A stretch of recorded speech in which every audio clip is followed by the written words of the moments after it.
has already been a great success with the children, and since it is largely a holiday of children, I think that in itself is a very wonderful thing, and both the decorations and the program of last night and tonight are largely the work of my longtime dear friend and helper. There he is. There he is. Yeah. It's really worked a great deal both yesterday and today. So let's maybe start with the beginning, and then we can. If we don't have the beginning, then we will never have the end. So that is always something to pay attention to. In any event, as you might guess, when I came to this country in early 1953, in fairly short order, there was. I was out in the San Joaquin Valley, but the people were decorating the houses and for Halloween, and I had absolutely no idea what that is. What is Halloween? They had skeletons, and they had witches and brooms and devils and things. I couldn't figure out what it is. Well, after a while, in the ensuing year, I discovered that it is an ancient holiday which in all likelihood started in pre-Christian times in the British Isles, particularly I believe in Wales, so it would be, I'm not welshing on you, but and then subsequently was adopted by Christianity. That was sort of enough for me. I thought, well, it's a nice folk festival. Then I moved to Los Angeles, and fairly soon after my arrival in Los Angeles, I was given a program we had two lodges, as we call it, since the 19th century, of the Theosophical Society in Los Angeles at that time, and they were Besant Lodge, the one where you are at the present time, although this building was only acquired a little later, and the Los Angeles Lodge, which was on 6th Street near Wilshire. So I got an announcement from the Los Angeles Lodge that what seemed to be a very interesting program was going to be presented there by a learned gentleman from the East, Dr. Alvin Boyd Kuhn, who subsequently became a patron and friend of mine, and Dr. Kuhn was going to give a talk about Halloween. I said, well, hallelujah. By the way, just to give him more additional credence, Alvin Boyd Kuhn was the only, as far as I know, the only man who in the 19th or in the 20th century received a PhD from Columbia by writing a book about theosophy. And which book I believe is still obtainable, maybe more in the used category by now, but was very, very fine. And since he was a practically lifetime theosophical member himself, it's also very well informed and very sympathetic. So I knew all that, and I thought, well, no, this man will be worth listening to.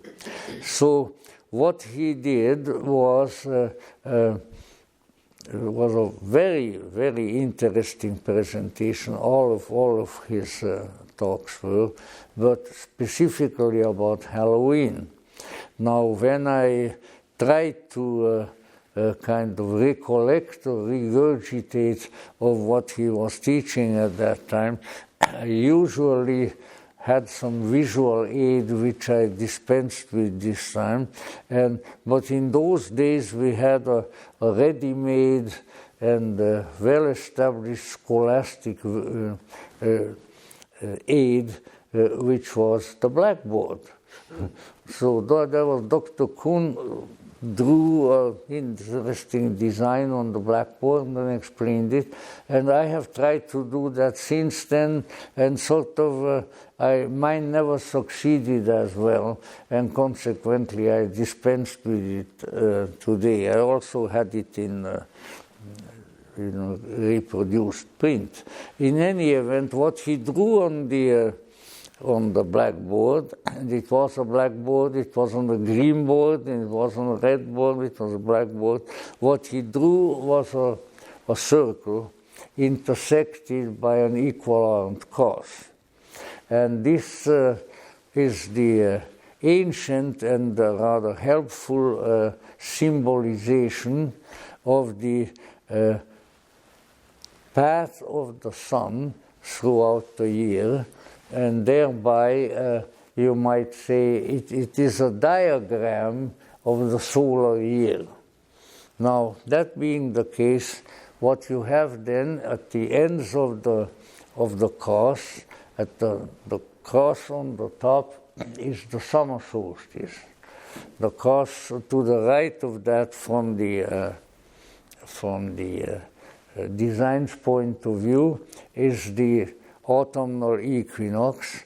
Then comes at the bottom of the circle the winter solstice, and then on the right-hand side is the vernal equinox, and after that the summer solstice. So this is the two solstices and the two equinoxes. Now, then Dr. Kuhn explained that from ancient times on, apparently, the custom, especially in the northern European countries, was that these were regarded as the symbolization of the path of the soul or the spirit. And the way that I'm abbreviating very greatly. The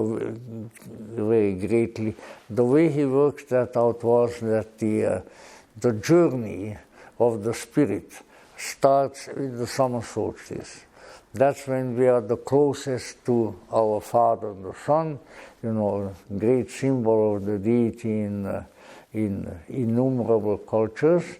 And then from there it moves to each solstice in turn is followed by a 40-year period that is sort of the celebratory period. And so you have the period following the summer solstice, and then you come to the autumnal or fall equinox, and after each of the equinoxes there is a 40-day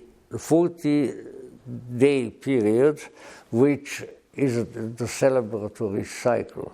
So 40 years after the autumnal equinox is Halloween.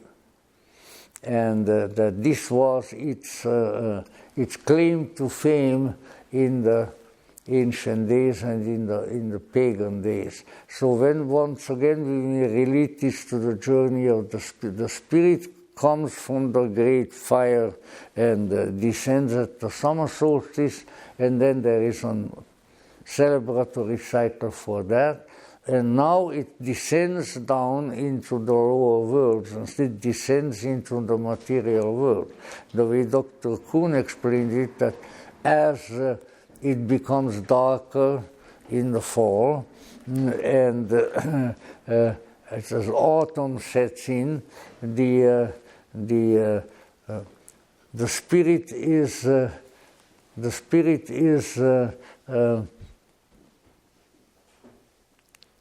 dampened, it's covered up, it's going into the earth. And so that is when it becomes darker in the autumn. And the conclusion of the autumnal circle, celebrating that coming that the incarnating really of the spirit would be Halloween. And it goes, now you might, when Halloween is completed, then in the ancient pagan picture, the people are now, the souls, the spirits of people have entered materiality, and they are as much sunk into the material universe as they'll ever be. So it's not it's a dark and peculiar period. And then he explained a lot of the symbolism of Halloween as being related to that, including what I really enjoyed, the pumpkin. Because he said the pumpkin is the earth, right? It's even round, which the ancients may or may not have known. But so here the spirit has descended into the earth and now looks like a pumpkin. But there is something inside the pumpkin, a light. And this light is the light of the spirit, which is now clothing itself in a material manifestation or garb. And that a lot of the activities in the folklore of Halloween have to do with that. In fact, he wrote a beautiful little book, which I think is in public domain now, which is called Halloween, a Festival of Lost Meanings. We used to have them here and sell them, but there's some problems with me getting the books at the present time, which should be over soon, and then we'll have them here again. Very precisely and beautifully written little book. And there, among other things, he goes one by one to the symbolism, wherein he indicates that the spirit, the light, is now hidden in the pumpkin, dark. And then when we come to the next holiday, which will be the vernal equinox near Easter, and the 40-day period thereafter, there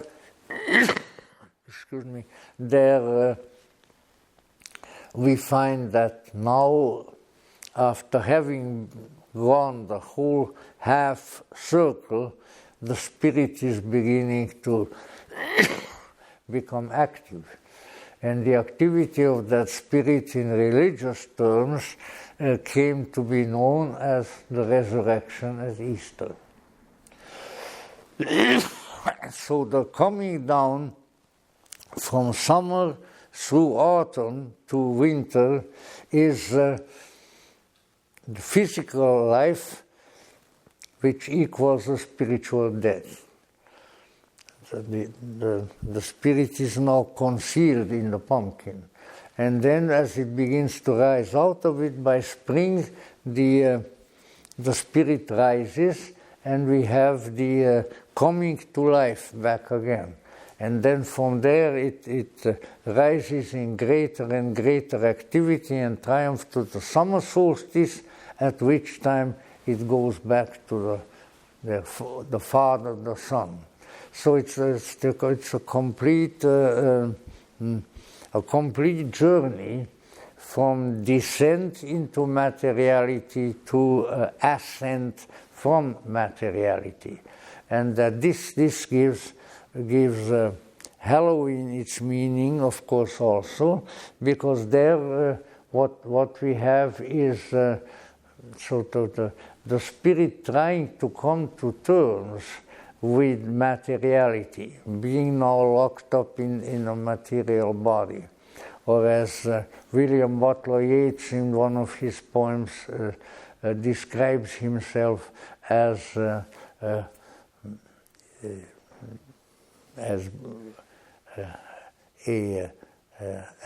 being shackled to a dying animal, which is the body. Because we were an animal body, and this is no put down on animals. If people didn't like animal bodies, they wouldn't have so many pets.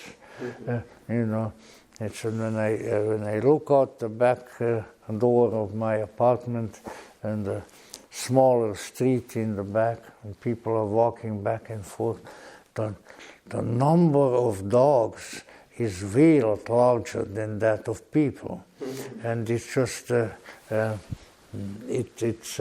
it's truly the country, especially here in the Hollywood Hills, has been going to the dogs, even since, even from before the COVID epidemic and then thereafter. So in any event, we are closed after we come to the earth. We are closed in earthly or animal bodies. Even the book of Genesis, which is a greatly vulgarized myth, as Joseph Campbell called it, tells the story of coming into materiality and of losing one's original consciousness and all this sort of thing, and then an eventual hope for redemption. So in any way, if this interpretation is correct and useful, then we have really a very nice symbol of a journey to Earth and out of Earth, and that's what really gave Halloween its meanings. And the Dr. Kuhn said that the strangeness, the grotesqueness of many of the Halloween symbolism is because of the entry of a spiritual being into material universe and into a material body would bring strange experiences. So that behind it is, of course, the Gnostic ancient understanding that we did not originate in this material universe. We did not evolve out of here like I don't know, some kind of a weird little amoeba that grew for millions of years and now has assumed our form, but that we have come from elsewhere. Now, I don't mean thereby a flying saucer or a flying saucer coming from Mars, Jupiter, Mercury or whoever, but rather from another state of consciousness, a non-material state of consciousness. And that by experiencing this earthly life, we are accumulating knowledge. We are accumulating various ways in which reality can be confronted, and we ultimately attain to the kind of liberating gnosis that by the time the summer solstice of the soul comes, allows us to exit from this cycle of manifestation. So this was, to a very large extent, Dr. Kuhn's cosmic explanation of Halloween, which I was really very enamored by. And then after that, every time around this time of the year, I would read his little book, Halloween, the Festival of Lost Meanings, and then we would incorporate that into our various Halloween celebrations. So I think that in terms of symbolism, that is a rather good way of approaching the subject. And if we accept that set of symbolism, then the Halloween festival takes on a much more complex but also more insightful and spiritual meaning than one generally does, because otherwise we have to put together put together witches and Dracula and skeletons and heaven knows what else. But then, of course, these are pre-Christian pagan symbols of North and Northwestern Europe. So we might say then, once Christendom came and took hold of these various countries, then what happened to Halloween? Well, then what happened to it is what is actually disclosed in the name, because the name, the correct name is All Hallows Eve. And All Hallows, hallowed, sanctified, glorified. The Hallows are the saints of the Christian church. And so the first day of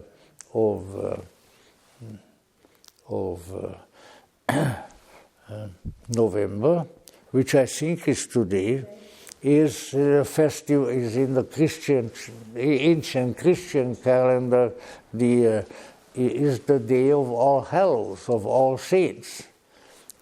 Todos Santos in Spanish. And so the night before All Hallows is All Hallows Eve. And that is changed then into Halloween.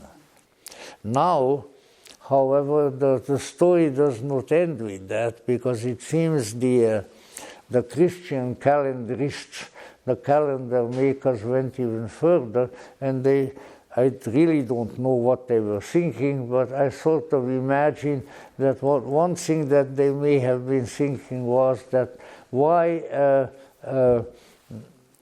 make so much of the Eve of All Saints? We should not only address ourselves to the saints, which is certainly a profitable undertaking, spiritually speaking, but we should also address those who have gone to the other side without being sanctified. And so they added another holiday on the second day of November, which is called All Souls Day, at least in English.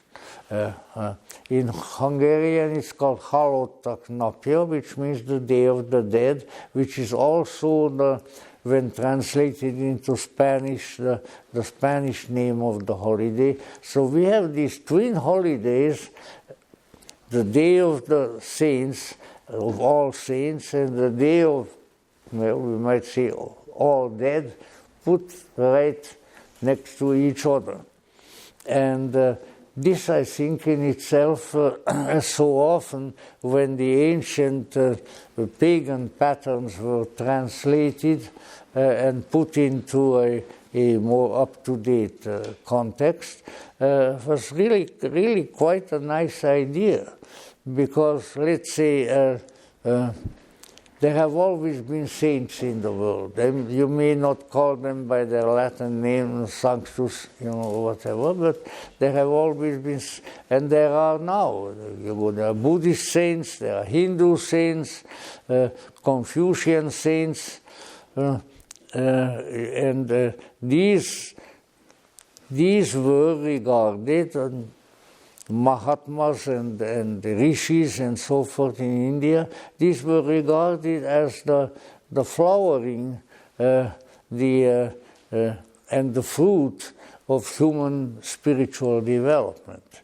So that after we have been leading our human lives, eventually we attain to certain spiritual powers and insights which will bestow a certain status on people, and that in various cultures these were called saints, Mahatmas, Bodhisattvas, by all kinds of names. So that you might say that All Saints' Day, without even taking the Day of the Dead into account, that All Saints' Day is a very helpful holiday of aspiration, because for one thing it indicates that we are not, even though the old spiritual would call us that, sometimes I sometimes I feel like a motherless child, that we are not really motherless children or fatherless children, that we have spiritual beings, angels, saints, whom we can address and who have been the subject of prayers and sacrifices and rituals since time began. And as we address them, we derive additional insight and strength from that. And particularly if you go into certain countries, Italy, Spain, even the pre-Reformation Germanic lands and so forth, the contact of the people with the Church Triumphant, as it comes to be called, namely the sanctified souls who are now justly referred to as saints and who are able to extend various help and favors to the people, because if one addresses them in the proper fashion, the prayers to the saints in all the various traditions, Sufi Islam too, have always been understood that if we attract the favorable attention of the sanctified human souls who have been like us, then they can help us. They can shed grace upon us. They can soften the path where we are about to go ourselves. And the other, not quite as exalted view, being that of All Souls Day, that even though, and that I'm sure that does not come as a shocking information to anybody, but we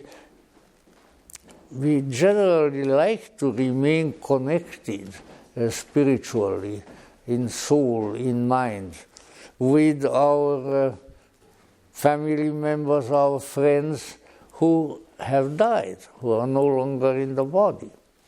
And so if we have another day which is devoted particularly to these persons, then we have enlarged our spiritual family with them. So with the saints and with the normal dead, why we have really quite a big extended family that might come in handy, because I'm sure that you would not disagree with me if I said that this place, no matter what you're doing, this place is a lonely place. The older you get, maybe the more you notice it, although you notice it sometimes earlier. I think the two time periods when I was most conscious of the need for company were when I was a small child, or now that I am in my dotage. You know, these are both lonely. How do we get around that isolation, that loneliness, which especially comes upon us when our ruling lords in Washington, D.C. decree that we shouldn't see each other, that we should have big masks on our faces, that we should all kinds of stuff to avoid each other. And then we're wandering around and say, well, okay, so can I still have friends and so forth? And I think that we have seen that in the last few years, that even though we certainly need the spiritual reality, but we also need each other. You know? And when we are prevented from doing that, then I think we are being injured pretty gravely, and no medical excuse will do. We know that we need each other. We are happier when we are together, and we profit from each other's company, and that's the way it should be. That is, we have statements like one of the objects of our Theosophical Society being the universal brotherhood of humanity without distinction, realizing that we have something in common. We have our soul, our heart, our mind in common. We have our bodies that are similar, and so forth. So it is an important thing to become conscious of this, our presence within a great universal family which is not confined to physical existence. It's very, very good. And when you have people who are conscious of that, usually simple country people and so, like the Hungarian peasants among whom I grew up, and we need each other, whether we are in the body or out of the body. And that is why the feeling of relationship and friendship and fraternity, sorority with the dead has also been always an important teaching of spirituality on earth. Because the more, once again, the more friendly influences we are acquainted with, boy, the much better off we will be. And the less lonesome and loathsome, which I almost said. You know. So that is how the festival of Halloween transmogrified into the Day of All Saints and the Day of the Dead. And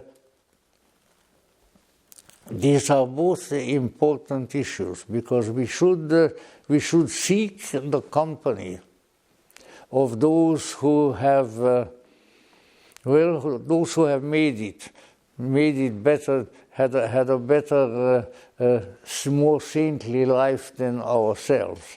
We should seek the company of those who were wiser than we are, who were holier than we are, who were better behaved than we are. It was generally nice guys and girls, you know, and that's the saints. And similarly, we should extend our friendship and our good feelings to those who are no longer with us, because just because we don't see them in the flesh, just because they are not physical, that doesn't mean that they don't exist. I mean, look at any kind of what is psychology? Psychology is the study of the psyche, of the soul, of the mind. So, in the same way, when we address the psyches that are no longer in the soma, in the body, they can be and they should be our friends also. And so, I will remember my father explaining to me when I was little, and of course there were family members like my aunt, my father's sister, and others who passed away. We had funerals and so forth. And said, when somebody dies, if they appear to you, if they talk to you, if you have some kind, listen to it. Why? Because look, like he would point to my deceased aunt. Well, when Aunt Dushka was alive, she liked you and she liked her family. Who is to say that just because she's not in that body anymore that she doesn't like us? And we should be nice to her, should address her, and there's some manifestation then of her presence. We should take that to heart. And I would say that's just about the most matter-of-fact way of treating these matters. And those of us who in one way or the other, have, let's say, had experiences that relate to those who are no longer in the flesh will testify that definitely there are presences, and that it is probably useful to those who have left the body and who still would like to have some relationship to this life, that we should be open to them, and vice versa, so that you might say the brotherhood, as Geoffrey Hodgson, the great seer, wrote a book called The Brotherhood of Angels and of Men. I think in the similar way we might say the brotherhood and sisterhood of those in the flesh or those in the spirit. So we don't cease to be human because we don't inhabit a particular body anymore. But we share that humanity, that relationship, that brotherhood and love and kindness with others, and that is really the most important, probably the most important experience. Once again, we live in a materialistic culture, and the people will tell us, "Oh well,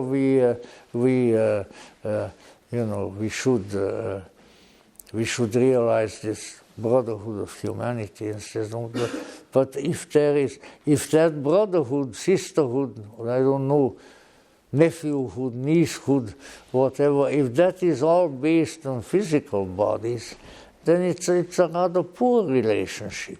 So we should try to lead life, whether we are in the body or out of the body, in as much depth as possible, with as much relating power as possible, and then we will find out that we have a lot more friends, we have a lot more sources of help and advice than we have imagined. So in both ways, these two holidays, I think, serve a very good purpose. And that being the case, we should keep these maybe sometimes a little bit complex appearing, but on the whole, I think, very real relationships in mind. And realize that we are not only related to those who are shambling around in this somewhat unwieldy physical body, although more wieldy with the ladies than with the men. But that we are related to each other. We are, as the Gnostic Gospels say, we are of the same substance and of the same spirit. And this is important to remember. So this is how the ancient pagan cosmic holiday changed into the Christian All Saints' Day and All Souls' Day. Now, one more thing, and maybe the most interesting to some, and that is old Drac. Now, I was truly amazed, similarly, when looking around the fauna in this case of Halloween, that somehow my alleged countryman, Count Dracula, is among them. And then as I inquired further, I learned a little bit more, and I actually heard a little bit about Dracula before I came to the United States. Now, let's start with the names. Dracu, D-R-A-C-U. Dracu is a Romanian word for devil, and it's derived from dragon. Draco, with C-O, is the Latin word for the dragon. When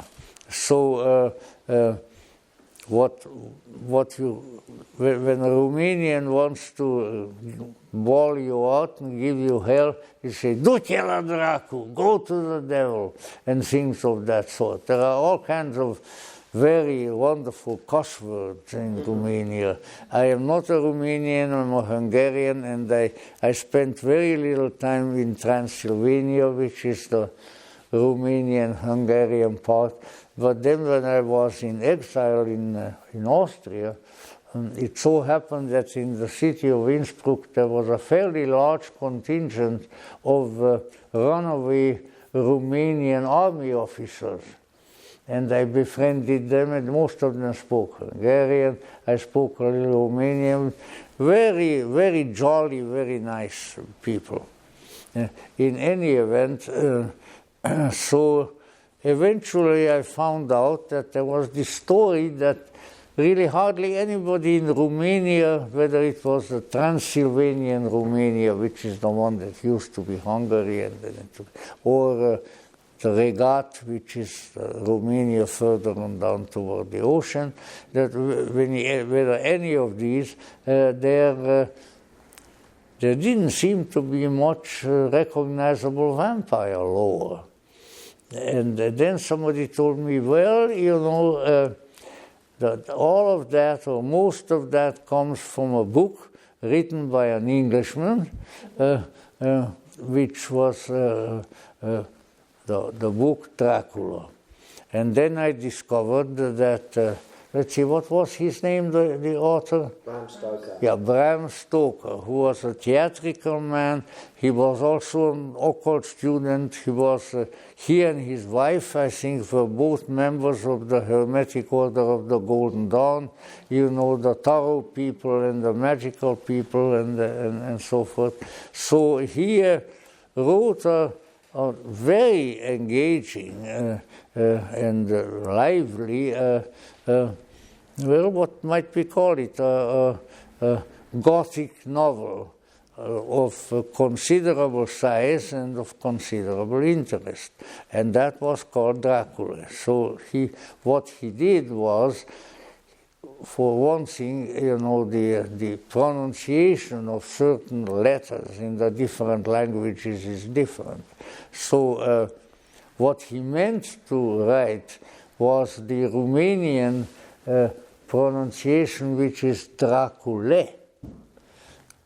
But in Romanian that's spelled with an E, but not Dracula. But it was somehow changed into that, and now it's universally known as Dracula, which really should have been pronounced Dracule to begin with. Very, very important. But you know, in any event, what Bram Stoker came up with was a very lively, let's say, occult novel built around the semi-fictitious figure of a Romanian Hungarian count in Transylvania, and the various things that he does, and the English people who go and visit him, and a very, very fascinating book. Even if you don't like horror fiction, which it is to a certain extent. I was never that horrified. I read the whole book in one night. Because I wanted to see how it ended, of course. But let's say it's a very valuable piece of literature. Now, I need to conclude that, and need conclude my ruminations to begin with by saying that, well, for one thing, when I was reading an otherwise not very reliable biography by an Australian rascal academician whom I met, and I should have drowned him in Sydney Bay, but in any event, you know, I still restrain myself from such impulses. Biography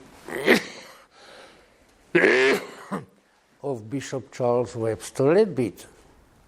Leadbeater was a Sunday school teacher, as we would call it, back in England as a vicar, and then lived in India and big associate of Annie Besant, all that sort of thing. You've got to excuse me. And he also was for a while, he was in the habit of collecting in Sydney in a beautiful building called the Manor. If you ever go there, that's the old Leadbeater mansion on top of the mountain. You look down on Sydney Bay. It's very impressive. He collected the children of the various theosophical parents, both boys and girls. And one of the things that he did was to stimulate their occult imagination. He made them read Dracula and other occult novels, and the kids just loved it. And I asked, at least one of the people who was, so to say, educated by Bishop Leadbeater in Sydney, that was Dora Kuntz, and I said, Madame, did the Bishop Leadbeater really read Dracula to you? Oh, and how, he says, those were the most exciting evenings. I said, well, I heard right. So anyway, and then when he was asked to justify that particular policy, then he said that you have to stimulate the imagination. If you want somebody to be a practicing occultist, whether they call themselves theosophists or anything else, it all depends on the activity of the imagination. You know who discovered that on the different auspices later on? Carl Jung. Active, and he even called it active imagination. Without imagination, life isn't worth much. With imagination, it may be worth something. And so it's really important that there be stimuli offered for the imagination, and certainly there's quite a bit of that offered in the book Dracula. Now, they said that people do all kinds of things. They undergo elaborate meditations and contortions and various things like that in order to enter the occult world, when really all it would take is a proper stimulus of the imagination. And I think that's important to remember, because for one thing, to completely take away the occult factor, let's say, without the activity of the imagination, you're going to lead a very dull life. You really are. And so it's very important to cultivate that imagination. By the way, I just throw that in because I already spoke much longer than I intended, which is usually what happens, namely that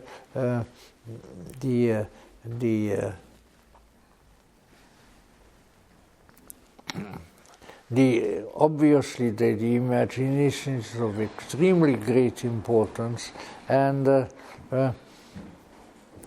without the proper stimuli, there are chairs a little bit closer here and all over the place. Without proper stimuli, the psyche is not active. You know, the purely physical or even intellectual stimuli that we receive are not enough to bring us over the hump into the deeper worlds, and so we need to cultivate that. And but of course, you have this sort of 19th century mentality. Kind of a neo-Darwinian, oh well, but it's not true. He says, what do you mean it's not true?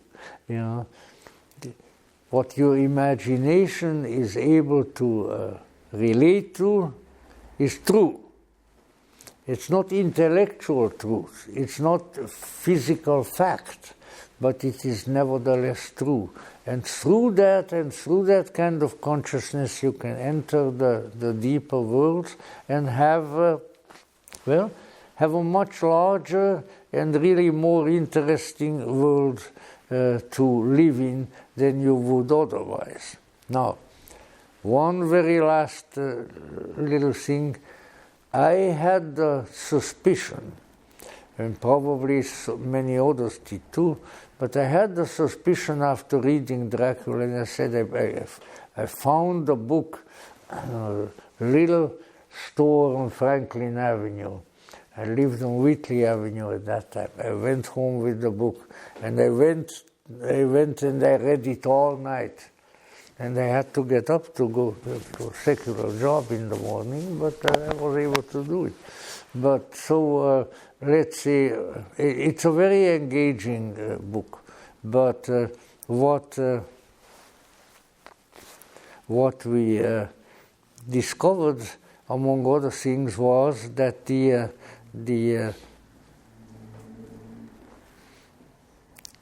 vampire lore, of course, exists, and there are various reliable books on it, particularly the books by the late Reverend Montague Summers, very, very good materials, and he has one on the vampire, and he has some also. In these books you can find out various items of information. As far as I was able to discover, and wasn't vitally interested really.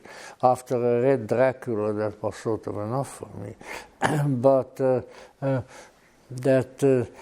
the vampire lore, the lore of what in French are called les revenants, the returning ones. The returning ones are not Grandma Moses who reincarnated as baby Charlie in the village, but they are the vampires, because in the vampire lore it would seem that it originated and flourished probably mostly in Greece. Even the great German poet Schiller has a wonderful ballad called The Bride of Corinth, and it is about a bride in Corinth, in Greece, who dies and then is buried, and her beloved misses her greatly, and he goes to the grave, and she comes out and comes back to life. And somehow the usual implication being that the revenants, when they come back to life, in some way then draw some life from the living. And this was interpreted, at least by Bram Stoker and others, as being the blood. You know, the famous statement of Dracula, the blood is the life, Mr. Renfield. So that somehow by drinking the blood, they would gain the life, which I think is very questionable on medical grounds.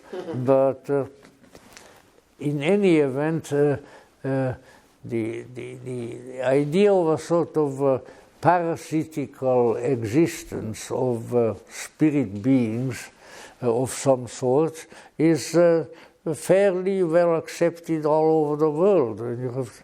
I wasn't aware until recently. I received a gift of a very, very scholarly contours of ancient Japanese lore, that the Japanese believed in vampires. And moreover in vampires that they took the blood. So all various things like that.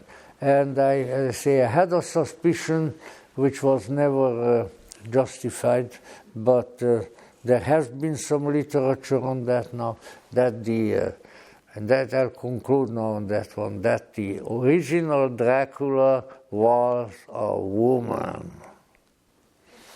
And the person whom they identify, when I looked into it, was actually way up in the historical ladder, was an ancestress of my mother. She was a Countess Nadezhdy, and my great-great-great-grandmother was a Nadezhdy, very ancient family, and really lived and carried on some strange things in Transylvania. So apparently was basically, sounds to me like a demented, sadistic murderess. So that's a very great honor to have an ancestor like that, in any event. But I won't go into any details, but there is even some artwork, some really good Hungarian artwork about her. In any event, that's also a possibility.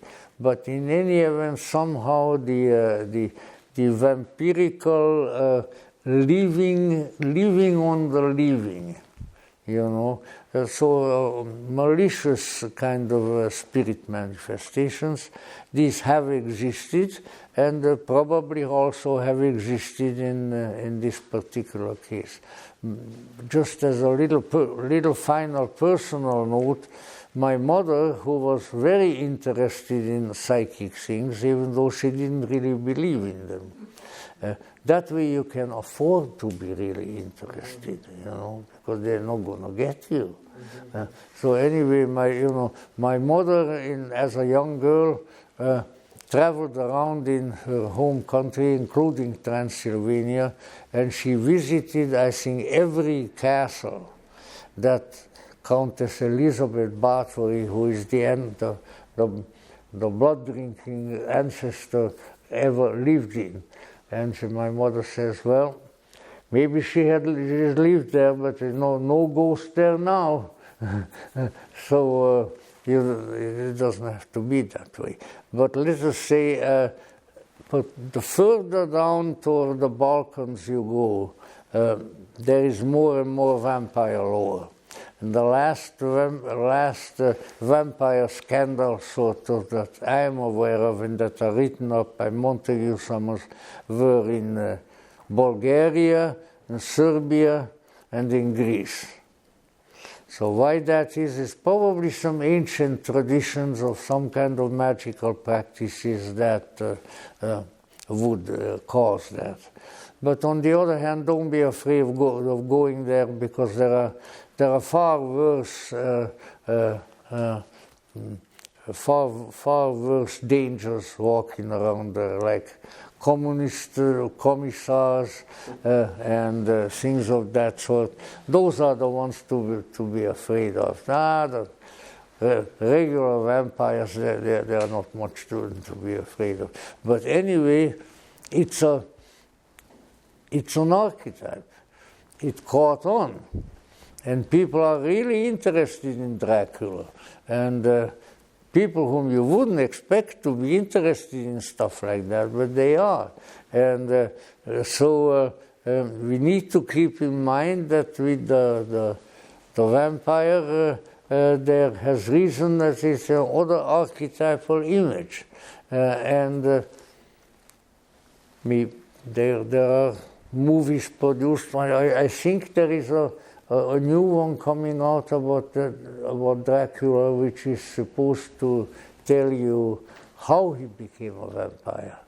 So, Dracula is after all of the undead, so he will always appear again and again. But on the other hand, don't be afraid that Dracula, by the way, let's see. Oh yeah, first of all, Bram Stoker wrote the book, okay, which is an occult novel. Then they made a stage play of it. And they contracted a Transylvanian Hungarian young man by the name of Béla Lugosi to play in the theatrical play. And then 1931, in the year of my birth, I want you all to know, in 1931, the movie Dracula was shown for the first time. It is Mr. Bela Lugosi, which is also a little bit of a distorted name, because that really, his name was really a little different from that. But I won't bore you with that. But in any event, he was also, because of his fame in that capacity, he also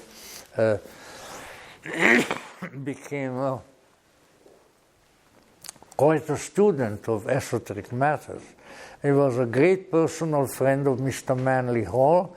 In fact, the only time that I have seen Bela Lugosi in the flesh was in the courtyard of the Philosophical Research Society.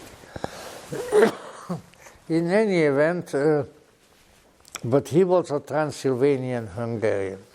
So let's say, in connection with Halloween, in connection with these various stories and the connection of Dracula, there is a whole sort of strange legendary now that has grown up.